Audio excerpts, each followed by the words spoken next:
صحیح مسلم میں یہ حدیث موجود ہے کہ صحابہ نے رسول اللہ سے عرض کی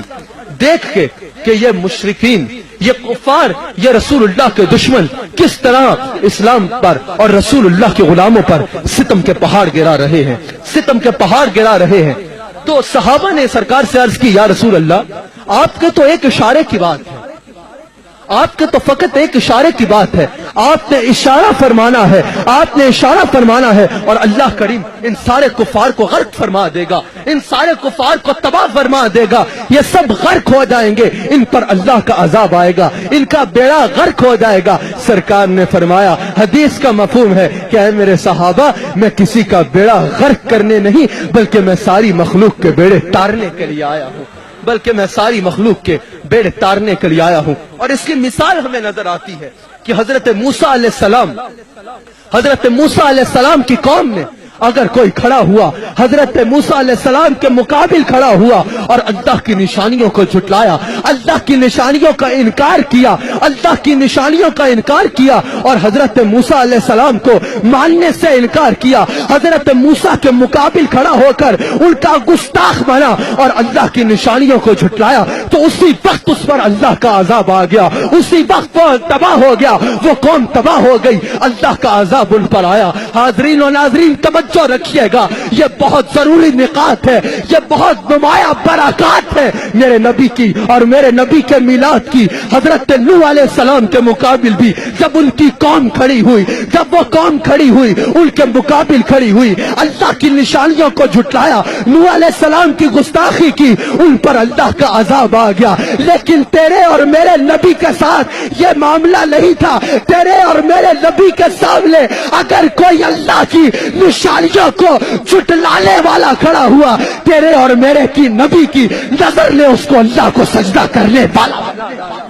تیرے اور میرے نبی کی نظر نے اس کو اللہ کو سجدہ کرنے والا بنا دیا۔ نوح علیہ السلام کے سامنے بندے آئے، توہین کی، تباہ ہو گئے۔ موسیٰ علیہ السلام کے سامنے بندے آئے، اللہ کی نشانیوں کو جھٹلایا، تباہ ہو گئے۔ لیکن آؤ ذرا ایک حدیث سناؤ، ذرا ایک واقعہ سناؤ، رسول اللہ کے سامنے کیا معاملہ ہوا۔ رسول اللہ مطاف میں ہے، کعبے کا طواف فرما رہے ہیں، کعبے کا طواف فرما رہے ہیں۔ فضیلہ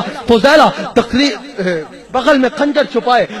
خنجر چھپائے آتے ہیں اس نیت سے کہ آج رسول اللہ وہاں پر اکیلے ہیں، آج میں ان پر حملہ کروں، آج بہترین موقع ہے، میں ان پر حملہ کروں گا۔ بغل میں خنجر چھپایا ہوا ہے، فضالہ آ رہے ہیں رسول اللہ کی بارگاہ میں، مطاف میں سرکار کے سامنے پہنچتے ہیں۔ سرکار فرماتے ہیں نصرت بالرعب، اللہ نے مجھے رعب و دبدبے کے ساتھ مبعوث فرمایا ہے۔ سرکار کا دبدبہ، سرکار کے چہرے کا جمال اور پھر اس جمال میں ذات الہی کا شان قدرت سے عطا کیا ہوا جلال دیکھ کر فضیلہ ساکت ہو جاتے ہیں۔ رسول اللہ کو دیکھتے ہیں، سرکار فضیلہ کو دیکھ کے مسکراتے ہیں، فرماتے ہیں فضیلہ یہاں پر کیوں آیا ہے، فضیلہ یہاں پر کیوں آیا ہے۔ وہ عرض